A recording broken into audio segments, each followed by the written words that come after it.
Hello Papua New Guinea and welcome again to Football First. However, before we step into anything at all tonight that's related to the sport, I just want to say that James Bond himself has changed from the traditional black and white to something a little bit lighter. How do I look? Well, apart from the fact that, we're both not along those same lines, but I think that looks all right, very Italian. Well, actually, I think we should have every week, maybe a Facebook sort of a competition and say who's better dressed for the week. And so we'll see how the people receive those. Well, Marco, speaking of which, we did launch, in fact, our Facebook page. And Football First, so you will find us on Facebook. Every episode that you see tonight will be loading it up there.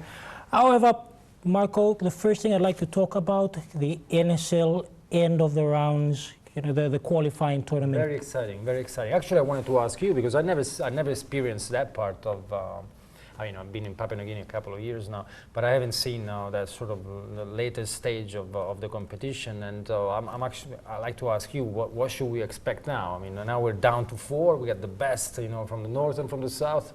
Mainly Port Moresby against the rest of Papua New Guinea, really. So what should we expect? What do you think? Oh, well, before I really get into that, I'll just talk about the results that did put us in this situation. So we had Kakaraya with a massive win, the league leaders in the Southern Conference, big win over PS United. But the other results, surprisingly now, we did have a chat about this last week. FC Port Moresby last week needed only a draw to qualify in second place.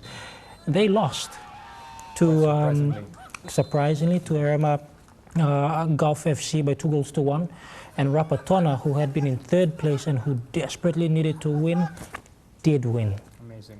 So according to the standings, after round 10 in the Southern Conference, it was Kakaraya on top that qualified and Rapatona.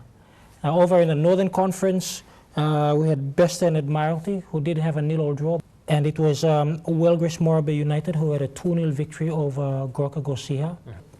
I'm pretty sure you'll be expecting to, and very excited to be watching a lot of these. Absolutely. I want to see basically when you get to that sort of stage of the competition, if the level of football sort of changes as well, under the pressure, because I think that's the main difference when you play football during a competition that lasts several months. It's a different sort of pressure once you play during the normal qualification, let's say, that when you play in the final stage. The pressure is completely different. Every game is basically a final. So that really determines the team that can perform best under pressure. And that's what divides the champs from the rest of the pack. So now we all know that Ekari has a history in this part of the world of winning a string of championships. Last year, though, it was a bit of a surprise. So in a way, I would like to see that happening more often, because that's what makes a tournament more spicy, when you have the outsider actually make it to the final stage and actually go home with a trophy. That's when it becomes more interesting. If it becomes boring, if a tournament always you have a favorite and that's the one that ends up winning at the end. So I would like to see a little bit of surprises, and I would like to see that kind of pressure also from the media point of view, and hopefully the public. I mean, the supporters. We'd like to see more supporters coming to the stadium, coming to the pitch. So it'll be interesting to see that. Now, speaking of spice and supporters, now also over the weekend was the Marco, the match between Madang FC and Lay City Dwellers. And Madang FC could be facing disciplinary action taken against them by the NSL Board after reports of crowd violence had surfaced in that match that was held over at the Lai Warden. Now, Marco, let's just take a look at what the head coach for Lay City Dwellers, Peter Gunemba, had to say after that particular result. We play without people intimidating my players. But here, the crowds were so close to the field, and that also distract their concentration on the game. We came a couple of times. We played here, but we never mind about. But today, it is due to the grand final that they lost last season. They were thinking this. That's why when we came, we heard the threats from Lay, where they were telling us all sorts of things. But we told them that we, Moroben, Medeng, we are Momasa people, and we are not afraid of anyone. We will come down and play. But I really condemn the actions of the supporters. I think this is something that Madang has been going for so long now. The National Soccer League people should see and educated their supporters, because when the second goal went in, they came in and kicked my goalkeeper and my fullback and kicked and pounced him. And we were about to quit the game. Then I told my players not to do it because we act like professionals. Now, Marco, I know we love having a crowd, and there's nothing wrong with having a lot of passion.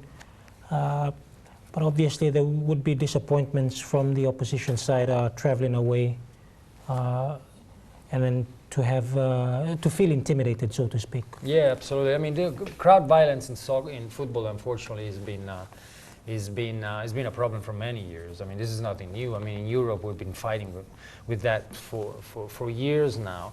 But I would like to make sort of a parallels between what happened in England, for instance, as opposed to Italy. Italy has been losing a lot of people attending at the stadium precisely because of violence. I think the average of attendance in Italy at the moment is around 22,000 on average, whereas on the average in England now is around 40,000, which is practically double. And the reason why is because the English Premier League, they have stepped up their game in terms of security. And it's actually beautiful when you go to see a game, to watch a game in England, which is you're very close to the pitch. And that's what makes it really romantic about English football. Whereas if you look at the stadiums in Italy, they're very far away from the pitch, precisely because the issues of violence. And we haven't really managed to curb that problem over the years. And of course you have had instances where you're playing in an empty stadium. Empty stadium many times. And that is terrible. That kills the industry. Because at the end of the day, I mean, you rely on sponsorship, and sponsorship relies on the number of people that actually attends the game, not only watching on TV, but also going there. It's a live sport, you need to be there. So that's something that you really need to watch out in Papua New Guinea. From my experience and experience back in Europe, that sort of violence is always related to drug consumption. In England used to be alcohol, then it swapped into cocaine in the last few years, but it's always drug related, you know. So I think the law enforcement, they really need to look at that, you know, that there should not be any consumption of alcohol anywhere near the stadium, because it's always that it creates that sort of violence that we've seen in Europe. Nothing of that scale in Papua New Guinea. I mean, the incidents that we looked, I mean, it's very minor stuff, you know. So, but that kind of stuff could escalate, and you don't want that to happen in Papua New Guinea, for sure not. Well, speaking of escalation, just back here in Port Moresby, the second stage finals of the NSL has hit a snag after the NSL Board decided to defer the draw presentation following an appeal by a club in the Southern Conference. Now, the announcements had been expected to be made at a press conference which was held on Tuesday, Marco, and NSL Deputy Chairman Dan Kakaraya stated that with the appeal process taking place, the decision to delay, you know, they felt it was prudent to do so. Right. The draw for the NSL National Soccer League has been delayed, has been postponed, rather, due to an appeal that has been lodged by one of the franchise. And the outcome of that would determine a bearing on the draw. Therefore, the announcement for the draw has been delayed to next week, this week Thursday, to give the board has made a determination of the appeal, and the board also has to advise the aggrieved, the appellant, the time to consider the decision that's been made by the appeal committee and the National Soccer League. So therefore, the draw for the National Soccer League will be postponed to Thursday. NSL will then convene to make the announcement, and the franchise owners will be invited, and of course the media as well. Right. Now, just before we head off for a quick break, just to let the rest of the country know that EMTV is the official broadcaster for the 2016 finals season of the NSL.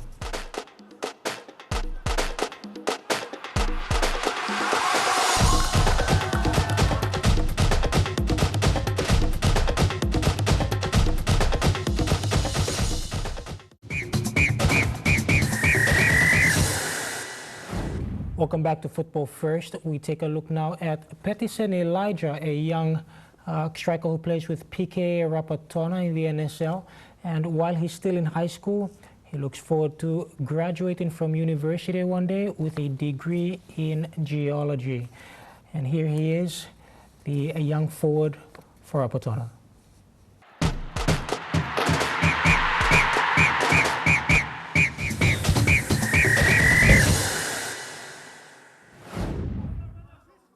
The grade 12 student is one of his province's top strikers, playing down in Port Moresby for a club that has recently begun to make its name known on the national scene. When I play, I feel like I like to move around. When you move around, you'll confuse the other opponent defense, so we can easily break through and score.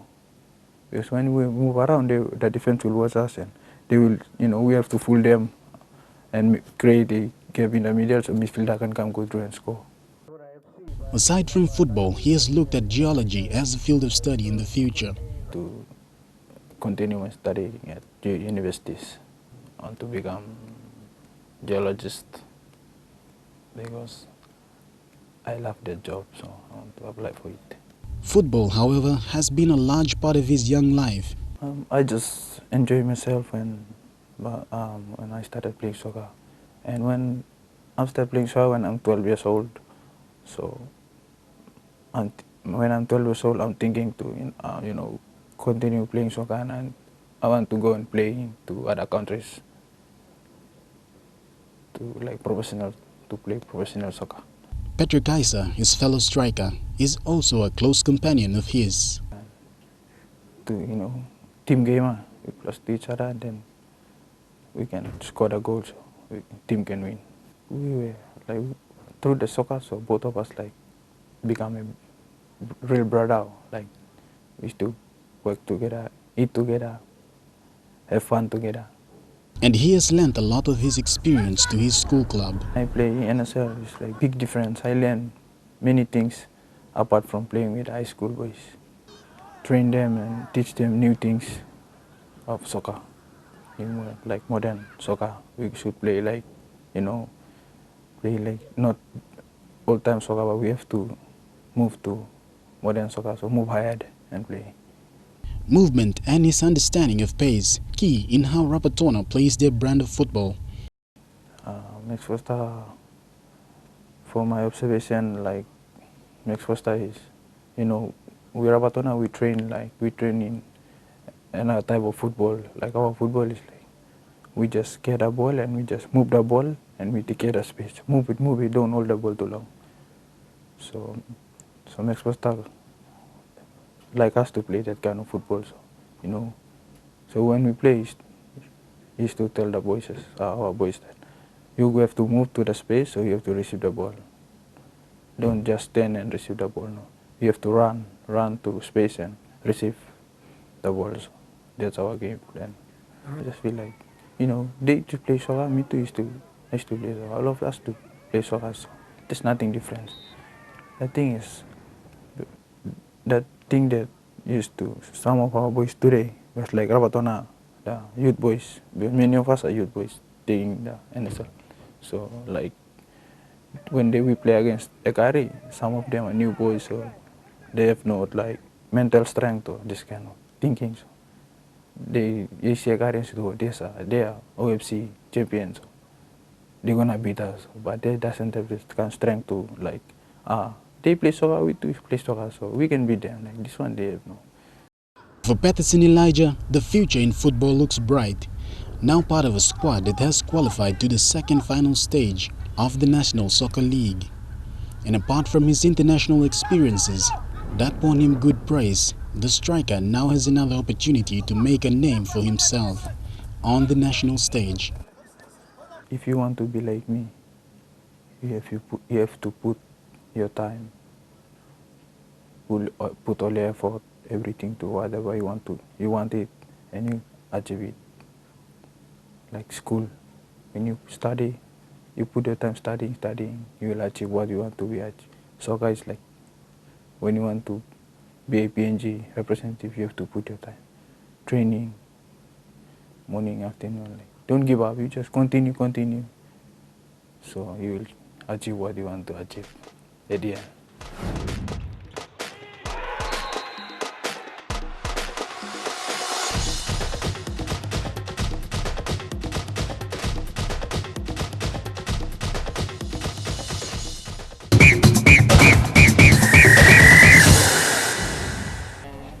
Neem me Ivana Malagian.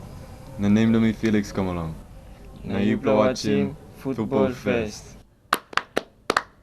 Bonus!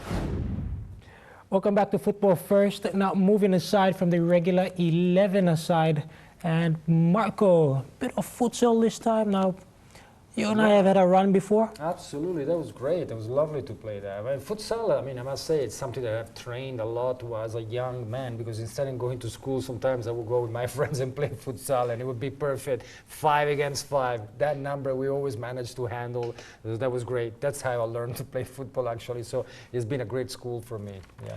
Yeah, I can remember that particular match. We were down 7-1 in the first half. And then 8-8, we lost 8-1 or something. And then came fighting back with a 5-4. New strategy. We just got together. Yes. We decided, how can we beat these guys? And we came up with this completely new tactic. And then, we came on top and the winners. Yeah. Now it is a serious question to the viewers out there who don't know the difference. Marco, please explain football and futsal. Sure. Let's start with the name. The name futsal comes actually from the Spanish word. Football, the salon, which means football. Like you can translate it loosely as a room football, in the sense that you play in a really confined, small space. So therefore, there's got to be a number of differences. First of all, the ball doesn't bounce as much as a normal ball. Otherwise, we'll just go all over the place, and it's such a confined, small place. So that ball doesn't bounce at all, nearly. You play 5 against 5.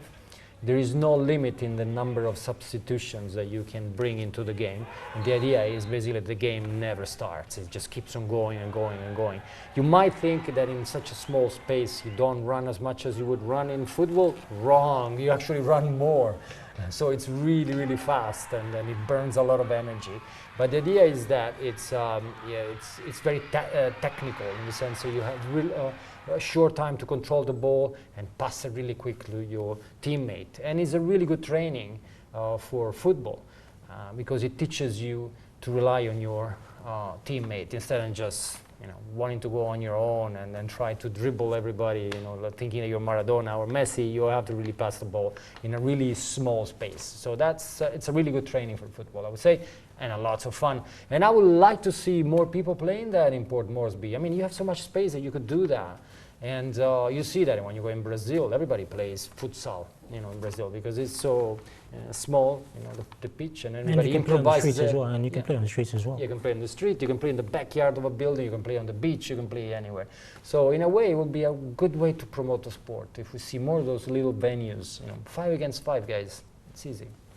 Well, moving on, let's take a look at futsal, but this time it's the 2016 OFC Football Championships.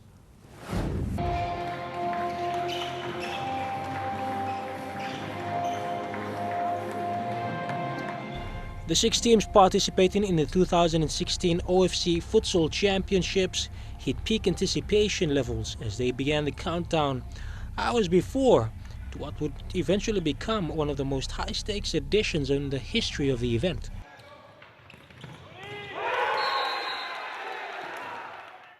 While teams like New Zealand and New Caledonia have traditionally struggled to make an impact at this level, the development and commitment from the nations in Suva, Fiji has been massive over the past 4 years. Each of them working to build squads that they hope will take them to Colombia and the FIFA Futsal World Cup. For Tahiti, it's been a long wait after their devastating loss to the Solomon Islands in the hugely memorable 2011 final, when they were pulled back from a 4-1 lead to go down 6-4.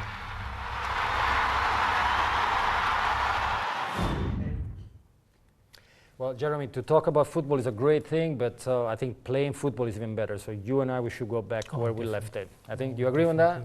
Good. I think so. All right, well then, right after the break, I think we'll come back here to talk about the influence of China into football. This is all brand new, it's happening as we speak, and will be very interesting to discuss it.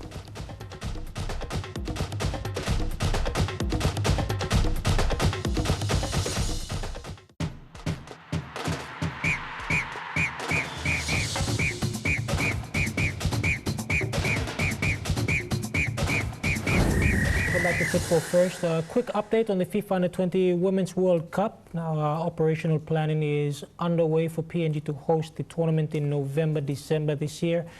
Now, we had the CEO of the local organizing committee along with members of the LOC all traveling to Zurich, FIFA headquarters, to attend meetings with the counterparts over there, and they looked at areas of security, medical, competition, broadcast, and media personnel. So we wish all the members of the local organizing committee and Mr. Seamus Martins all the best as they deal with the important issues with leading up to the FIFA Under-20 Women's World Cup later on this year. Marco, you mentioned China. Yeah, China, that's interesting. Surprise, surprise. We have a new kid on the block splashing a lot of money into football, and that is China. And like anything else with China, when they do something, they do it on a major scale. So they're serious about it because I think that they want to double the sort of incoming from sports in China by 2025. That includes football as well. And they went on a spending spree. And first of all, they invested in a number of clubs in Europe, but now they're actually bringing some interesting players into the Chinese National League. And those are not players that are at the end of the career, like we have seen, for instance, in the United States, where a lot of Pelé or a lot of the great players when they're at the end of the career, just making some additional millions of dollars in their bank account. But now we're seeing actually players at the top of their game moving from Europe to China. And those acquisitions are worth a lot of money. I mean, they recently signed up Colombians and Brazilian players for 46. Alex Teixeira. Exactly, and Jackson Martinez is a Colombian. They spent $46 million on that player. So you can argue that in Europe we're still paying more for that, Cristiano Ronaldo and that sort of players, but that's interesting that what is happening in China. And the president, actually, Xi Jinping, was in England. He went to visit himself the Manchester City Sports Club. He had a meeting with the Prime Minister there to talk about football. So they're taking it seriously also at the political level. And that's interesting because there is some parallelism of what we're seeing in Papua New Guinea. I think the fact that during the Pacific Games so many venues were built here, it's a great start. And there is some political will behind the sport as well. Because let's face it, money talks. So without that sort of money behind it, football will never take off anywhere. So it's interesting that it's happening in China, and I welcome any other major player into the sport, because the more players there are, the more football nations there are, the more this sport that is already global will spread its wing even wider, and that's what we want to see. And that is the benefit of having Marco talking both business and politics as well as the economy on Football First. Marco, my pleasure. I totally agree with you. And just a reminder out there, well, actually just some information for the rest of the country. By next week, we will, of course, be showing selected live matches of the Telikom National Soccer League. This is for Marco, the final series, once all of that is confirmed. And I reckon it's just going to be another 7 weeks of wonderfulness. Absolutely, and I want to be there at the ground, the Pizzini ground, and watch some of those games together. I'm looking forward for that. Thanks very much, Marco, for that as well. To the rest of Papua New Guinea, thank you very much for joining us here on Football First. We'll be here at same time, same place next week, 8:30 p.m. Wednesday nights. Good night, Papua New Guinea. Oh, by the way, we need to go and have cheese and red wine. Absolutely. Yeah. We'll call the day. Oh, definitely.